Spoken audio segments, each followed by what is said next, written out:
దాన్ని మోస ఏం చేశాడు? దేవుని సహాయం కోరి చేతులెత్తి ప్రార్థన చేసి తనలో ఉన్న కర్రను జాపినప్పుడు సముద్రం 2 పాయలైపోయింది. అప్పుడు 6 నెలల మీద వాళ్ళు ప్రయాణము చేశారు. ఆ ఒడ్డుకు చేరుకున్నారు.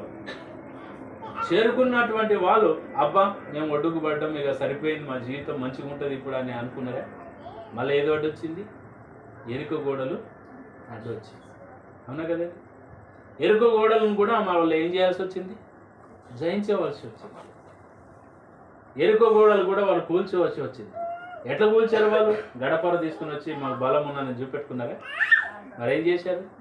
స్తుతి ప్రార్థన ఏం చేశారండి? యేసుప్రభు ఏం చేశారు? దేవుడు ఏమన్నాడు? 7 మార్లు మీరు దాన్ని చుట్టూ స్తుతించుకుంటా తిరగాలి.